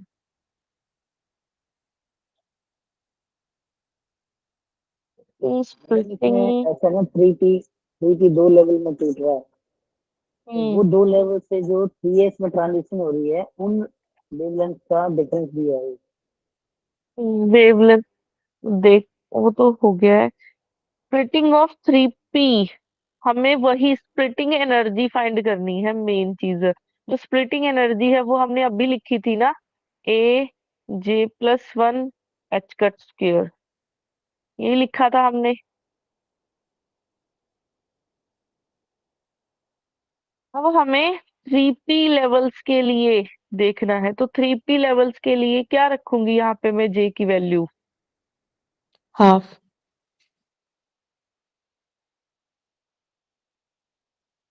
Half half half. देखो, हमने 3p के लिए देखना है ना, इसमें p की वैल्यू वही एक दो बन जाते हैं, एक 3/2, एक 1/2। तो हमने j लेना है लोएस्ट वाला। तो अगर j की वैल्यू लोएस्ट रखते हैं तो हाफ रखते हैं, तो यहाँ से क्या बन जाएगा आपका? ये बन जाएगा आपका a, j की वैल्यू 1 हमने, mm पहले एक स्टार्टिंग मिनट, में यहाँ पे। एक एक मिनट, यहाँ पे 2 भी तो आता है, 2 आता है साथ में फैक्टर। 2 का फैक्टर आता है। मैं ना एक बार इस चीज को चेक भी कर लूं कि ये 2 का फैक्टर ही आता है, कुछ और तो नहीं आता, कि मेरे को ना थोड़ा सा डाउट लग रहा है।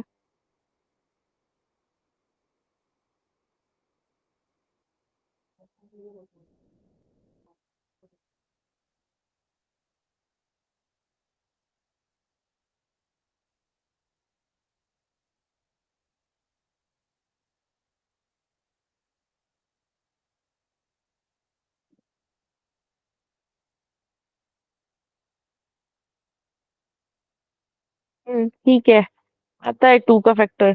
तो यहाँ से आपके पास 2a, जे की वैल्यू 1/2 रखोगे तो 1/2 + 1 × h cut square, delta E की वैल्यू बन जाएगी 3a h कट स्क्वायर।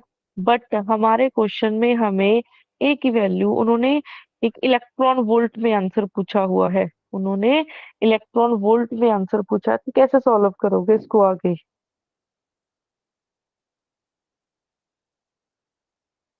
तो कैसे सॉल्व करोगे?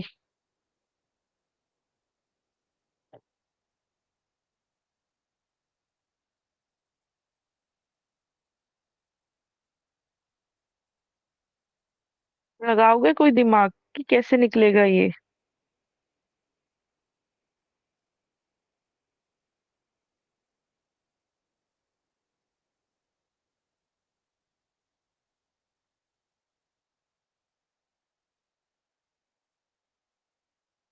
जो हमें चीजें गिवन है, निकलना तो सब कुछ वहीं से है।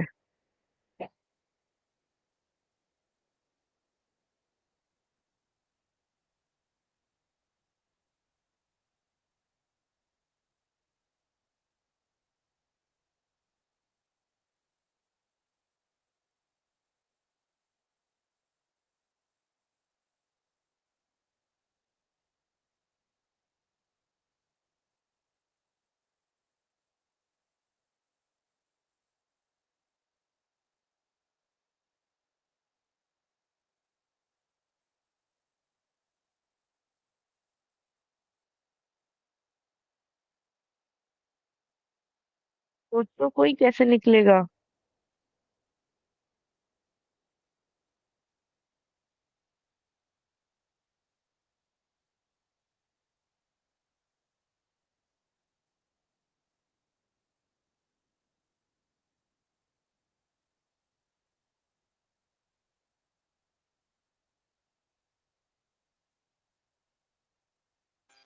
मैं वो फॉर्मूला तो नहीं है उसमें। ये एक तो डेल्टा लेमडा वाला फॉर्मूला है ना, क्योंकि डेल्टा ई निकालना है ना इसमें। हाँ जी। तो delta E is equal to mu B into B, और डेल्टा लेमडा निकालते हैं इसमें, तो क्या वो 1/λ² कुछ लिखा है ना। देखो हिंट दे देती हूँ। आप कर सकते हो इस क्वेश्चन को, बट थोड़ा सा दिमाग चलाना है।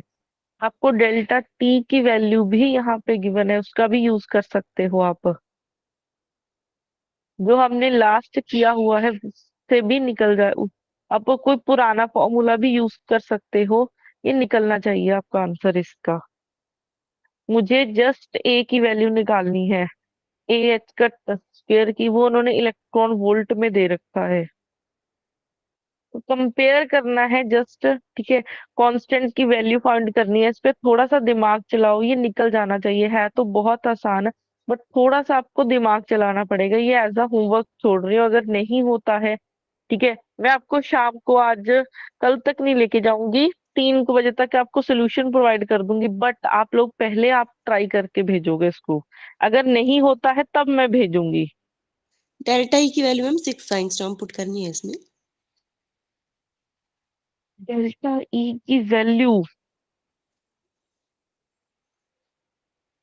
सब्स्टिट्यूट करके हमने तो निकालना ही डेल्टा ई है। अच्छा,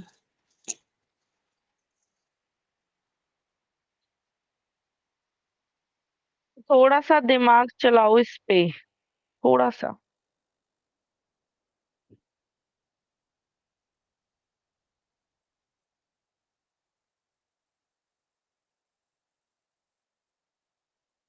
अच्छा, मेरे सामने ना एक क्वेश्चन आया है, शायद से ये क्लास में हुआ है कि नहीं हुआ।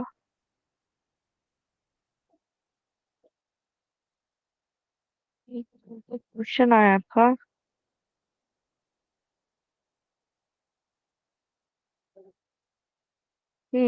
एक क्वेश्चन है, the spectral term the spectral term for the atom with 70% filled subshell and only S is equal to 3/2 is। Option दे रखे हैं आपको 3p0, बी ऑप्शन दे रखा है 4f, 5/2, 9/2। सी ऑप्शन दे रखा है 3f 1/2, डी ऑप्शन दे रखा है 4p 1/2। कौन सा आंसर होगा इसमें से?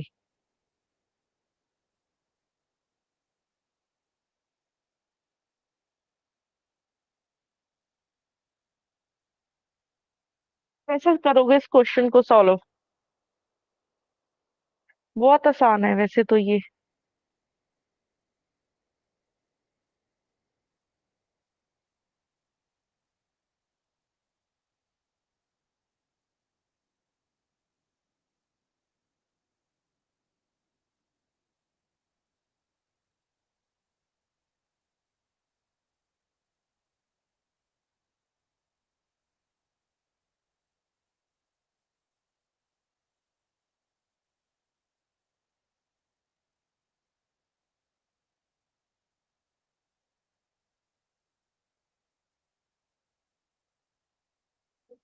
बताओ इसको कैसे सॉल्व करोगे?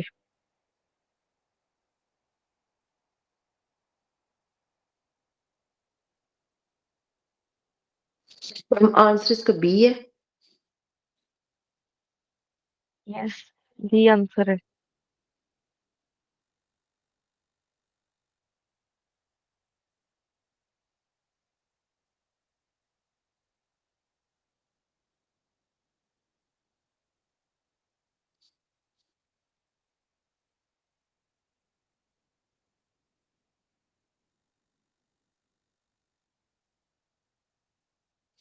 एस वो पूरा पता नहीं लग रहा, पर ये है कि शेल्स बना के तो पता लग जाएगा कि कैसे कैसे आएगा। 70% फील्ड और हम बनाएंगे। ऐसे ही करना है। 70% फिल्ड का मतलब क्या है? 70% फिल्ड मोर मतलब देन हाफ कितने फील्ड। इलेक्ट्रॉन्स प्रेजेंट है उसमें?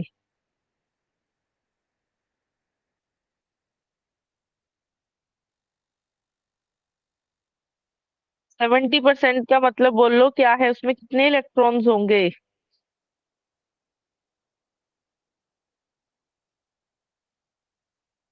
एक होगा मैम।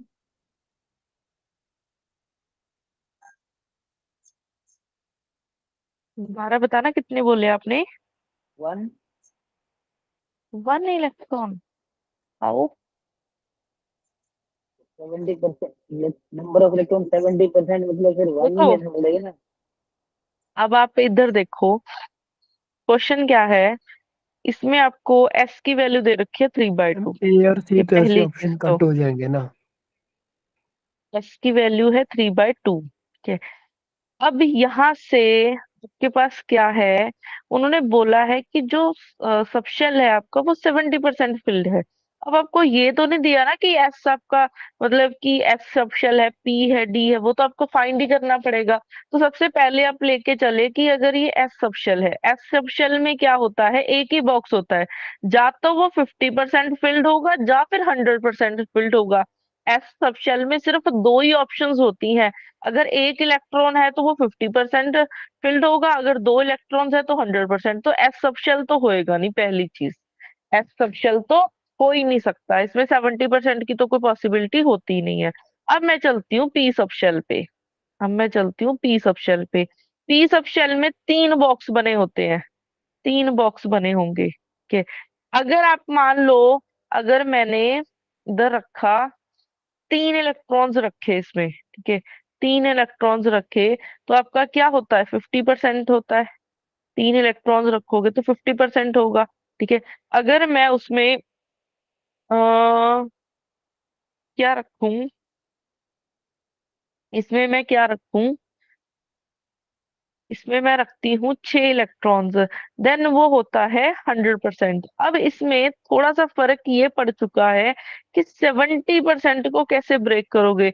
70% को अगर ब्रेक करना है ना, तो आपको वो करना पड़ेगा, क्या बोलते हैं उसको, इलेक्ट्रॉन को आधा काटना पड़ेगा। तो वो हम काट तो नहीं सकते है ना, या तो एक इलेक्ट्रॉन आएगा या उसमें 2 इलेक्ट्रॉन्स आ सकते हैं। तो ये वाला जो 100% वाला केस है ना, वो सिर्फ किसके लिए पॉसिबल है, वो सिर्फ डी सब शेल के लिए ही पॉसिबल है। डी सब शेल में 5 इलेक्ट्रॉन्स अगर रखते हो तो 50% बनता है डी में। अगर आप 5 इलेक्ट्रॉन्स रखते हो तो 50%, एक रखोगे तो 10% फिल्ड है, दो रखोगे तो 20%, तीन रखोगे 30%, फोर रखोगे 40%, फाइव रखोगे 50%। सिर्फ इसमें ऐसी पार्टीशन पॉसिबल है डी सब शेल में। 6 रखोगे तो मतलब 6 रख दिए तो 60%, ऐसे 7 रख दिए तो 70%। इसका मतलब उसमें 7 इलेक्ट्रॉन्स प्रेजेंट है। ये चीज आपको पता होनी चाहिए कि इसकी फिलिंग ऐसे होगी। अपने किसी भी देखो, ये परसेंटेज ये वाली किसके साथ मैच करने वाली है, एस के साथ नहीं करेगी, पी के साथ नहीं करेगी, करेगी तो सिर्फ ये डी के साथ मैच करेगी। तो इसमें डी सबशेल आने वाला है आपका, इसमें डी सबशेल आने वाला, और उसमें 7 इलेक्ट्रॉन्स प्रेजेंट है। डी सबशेल है तो इसमें 7 इलेक्ट्रॉन्स प्रेजेंट है।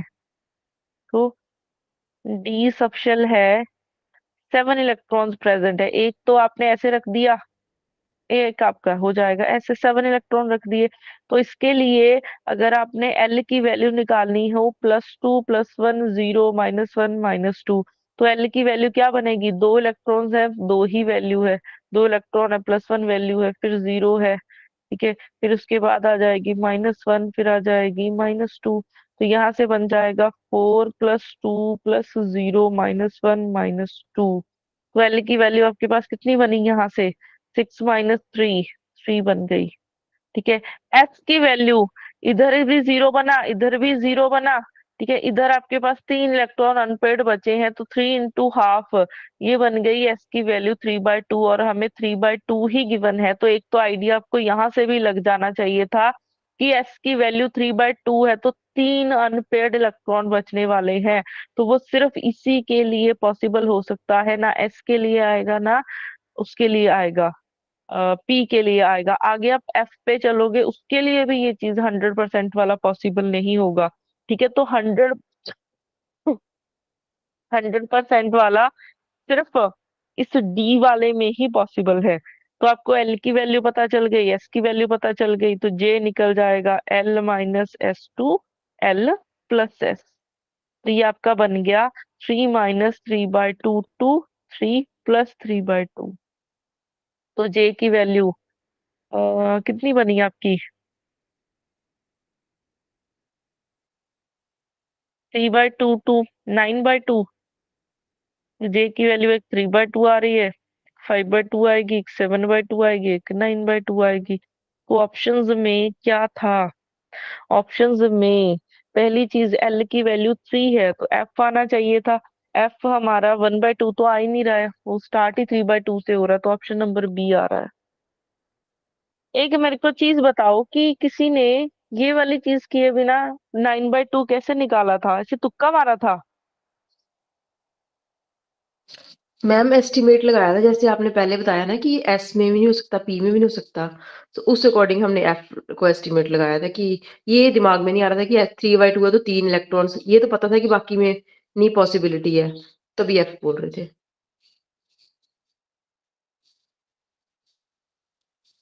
ये अभी हो गया है क्लियर सबको क्वेश्चन ये? Yes yes ma'am, yes.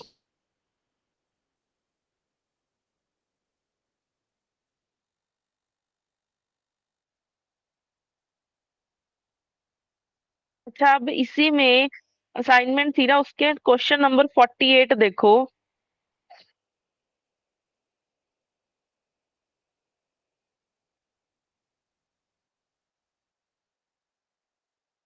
Ma'am last question slide दिखाना।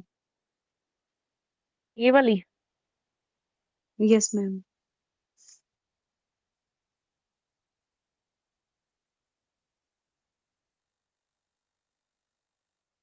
Okay ma'am.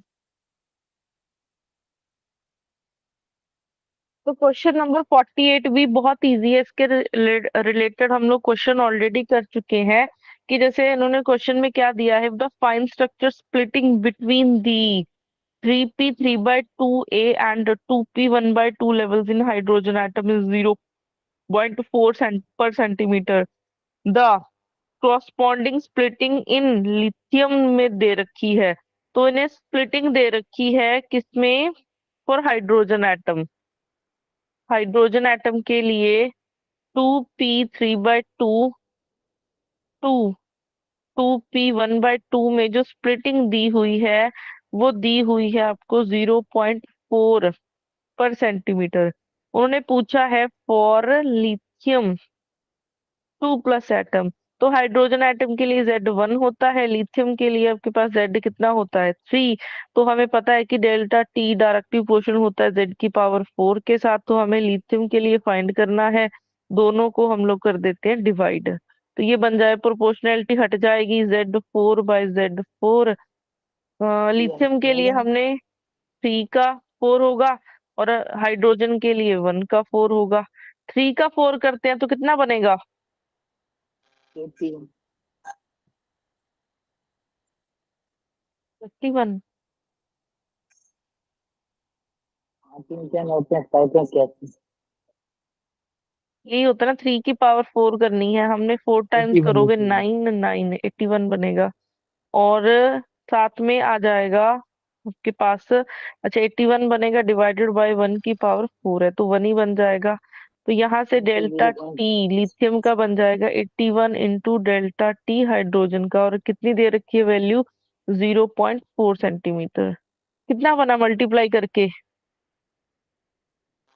32.4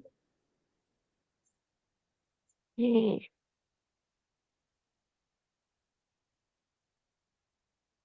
तो ये क्वेश्चन भी सेम ऐसा ही है जैसे हम लोग इसको पीछे भी कर चुके हैं।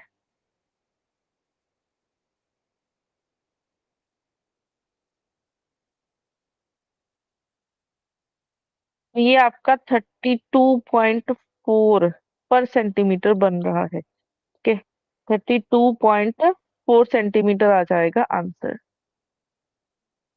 तो ये हमारा लिथियम के लिए निकल जाएगा।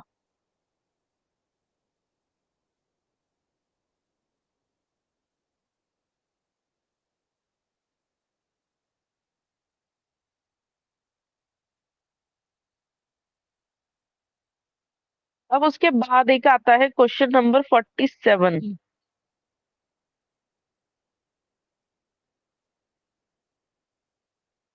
ये लिख लिया है, कर दूं नेक्स्ट स्लाइड?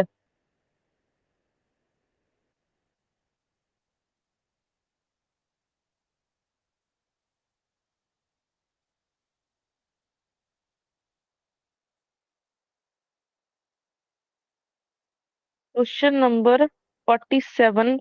क्वेश्चन नंबर 47 में क्या है, रीड कर लो इसको जल्दी से। The separation between the adjacent levels of a normal, separation हमें दे रखी है दो एडजेसेंट लेवल्स में। वो एक दे रखी है 22 पर सेंटीमीटर और एक दे रखी है 33 पर centimetre. Assume that multiplet is describe well by LS coupling scheme and Lande's interval rule, namely. वो एक ये दे रखा है कि E J minus 1 is equal to A जे।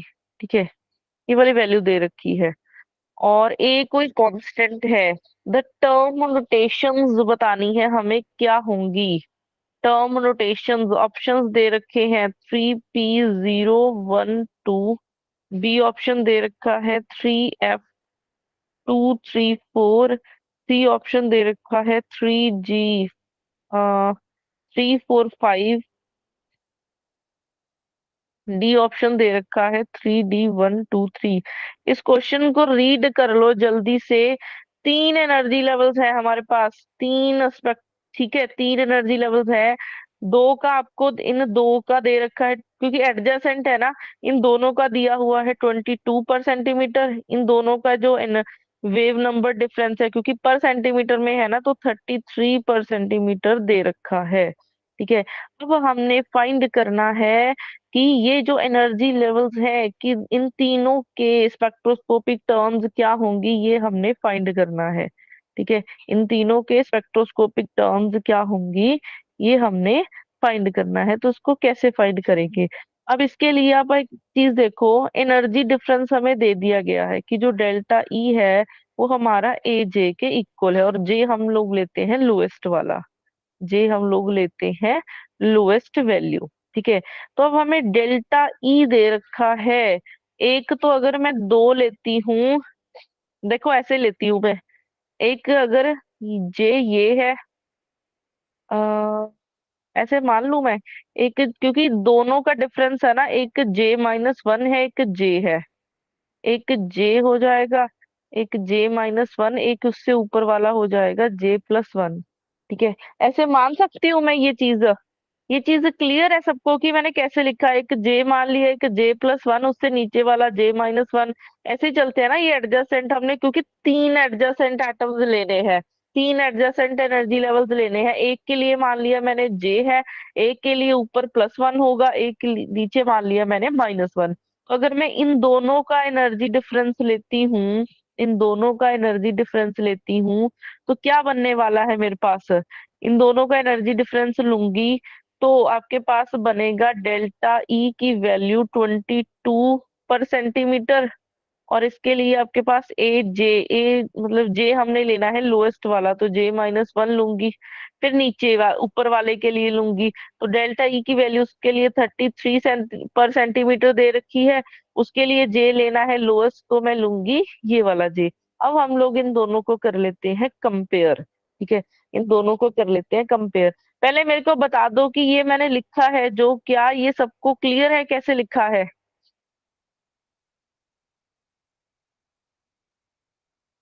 क्योंकि इन दोनों के लिए एनर्जी डिफरेंस आपको 33 दे रखा था, इन दोनों के लिए एनर्जी डिफरेंस 22 दे रखा था।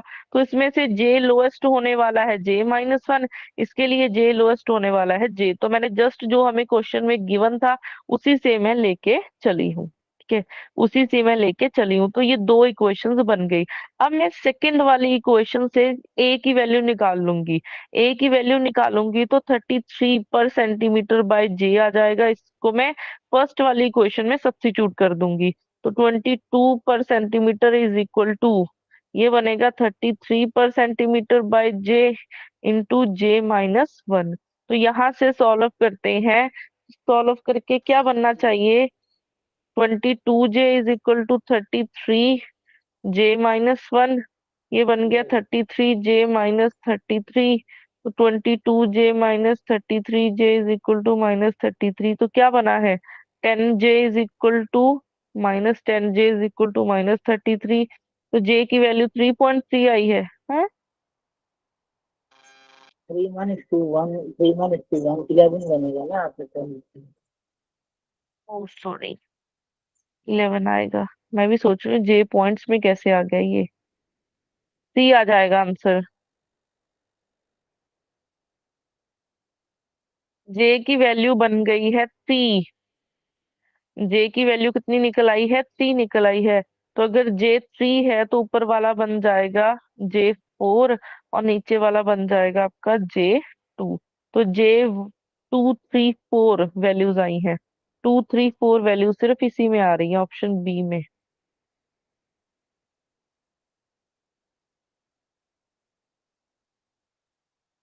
2 3 4 वैल्यू सिर्फ इसी पे आ रही है।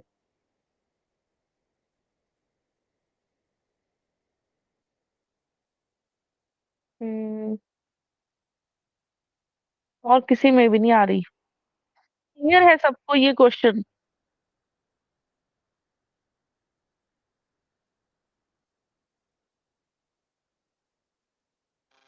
मैम आज आफ्टरनून में क्लास लेंगे?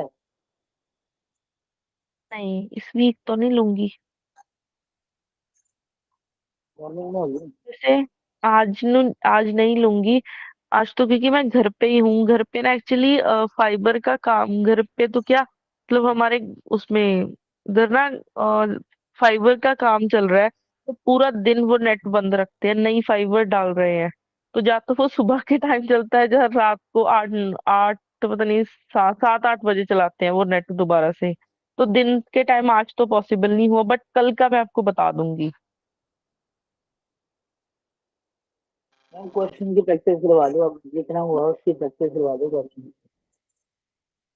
वो करते हैं अभी ना असाइनमेंट्स, इसकी सारी वो डिस्कस करनी है। इसकी एटॉमिक की असाइनमेंट्स डिस्कस कर लेंगे। अगर मेरे को टाइम लगा तो मैं दोपहर में मैम वो और कर भी करवा दो लूंगी। ना प्रैक्टिकल, जितने भी हैं मतलब उनकी असाइनमेंट करवा दो सारी दोबारा, तो सारा ब्रेकअप हम्म, हो जाएगा। ठीक है, सबकी करा देंगे, करा देंगे। स्पिंदर सर को बोलो ना क्वांटम के आज से क्वेश्चन करते आज हैं। से आज से वो करवाएंगे। आज से आपकी वो सारी क्लासेस स्टार्ट हो जाएंगी। उनकी ना मैं क्लास की टाइमिंग हम लोग थोड़ी सी अभी बढ़ाएंगे रात को। मैम हमारे मैथ के कंटेंट का भी कुछ क्लियर नहीं हो रहा। टीचर मैम बोल रहे हैं कि मेरे को इतना ही बोला था और मैथ का कंटेंट अभी है और भी है पढ़ाने वाला। हाँ, वो आज अभी मेरे को पता चलेगा क्योंकि मैंने वो देखा नहीं है। उन्होंने अभी ग्रीन फंक्शन वाला बोला था, तो वो उन्होंने अपना टॉपिक करवा दिया था कि मैम ये आज जो वो आपने बता हाँ दूंगी। जी ओके। वो मैं आज आपको देख के बता दूंगी। और वो वेक्टर स्पेस वाला वहीं से करना है जो आपने वीडियो अपलोड करी हुई है? हाँ जी, अगर आपने लाइव लगाना है मैं बोल दूंगी, वो लाइव भी करवा देंगे। मैम वो जो मैम ने उस क्लासेस में करवाया वो मैथमेटिकल मैथ्स वाले बच्चों के लिए है ना, हमारे लिए उनको बोलो सिर्फ 2 ही लेक्चर लो, लेकिन हमें एग्जाम पॉइंट ऑफ व्यू से जो वो बड़ा ही डीप में जाके करवाया वो मैम ने ना, उसमें कर लिया है पर हमें कुछ पल्ले नहीं पड़ा। कोई बात नहीं, वो तो मैं बोल देती हूँ उनको, करवा देंगे, इस वीक करवा दूंगी आपका वेक्टर स्पेस वाला। मैं ना आज एक बार देख लेती हूँ कि क्या क्या टॉपिक्स उन्होंने अभी आपको ग्रीन फंक्शन वाला ही करवाया है। Yes ma'am. ठीक है, मैं आज देख लेती हूँ, क्योंकि मैं ऐसे नहीं बोलूंगी कि उन्होंने क्या क्या करवाया है। मैं एक बार देख के वेक्टर स्पेस वाला मैं इस वीक आपका फ्राइडे मतलब सैटरडे और संडे को करवा दूंगी कंप्लीट। 2 ही लेक्चर लग रहे हैं, 2 में करवा देंगे।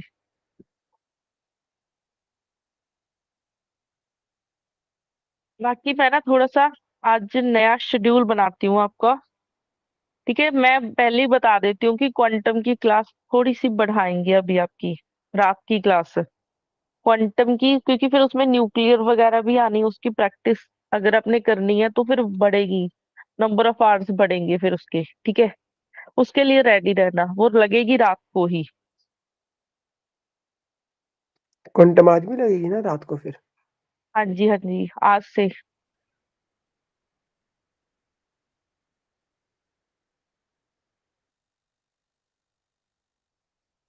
वो मैं आपको ना करती हूँ शाम को अपडेट, साढ़े, फिर आप लोग 8 से 10 ही रख लो क्लास। ठीक है मैम, आप लो बस, टाइमिंग की कोई दिक्कत नहीं है, अब आप ले लो मैम बस। यस मैम, कोई दिक्कत नहीं है टाइम की। हम इस लास्ट टाइम में भी टाइमिंग की दिक्कत करेंगे फिर हम कहाँ कर पाएंगे, आप लेने वाली बात करो, जब मर्जी ले लो आप हमारी क्लास। ठीक है, फिर 8 से 10 2 घंटे की रखते हैं अभी आपकी क्वांटम की क्लास। ठीक है, ये एटॉमिक की क्लास तो मॉर्निंग में ही होगी।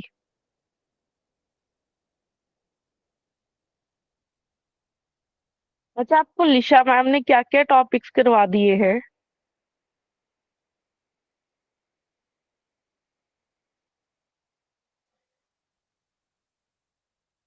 मेरे को बताएगा कोई? मैम एक SLVPP करवा दिया है और एक ग्रीन लीशा मैम फंक्शन। ने मैम नैनो शुरू की थी, अभी एक ही लेक्चर लिया है, मटेरियल तो उन्होंने करवा दिया है।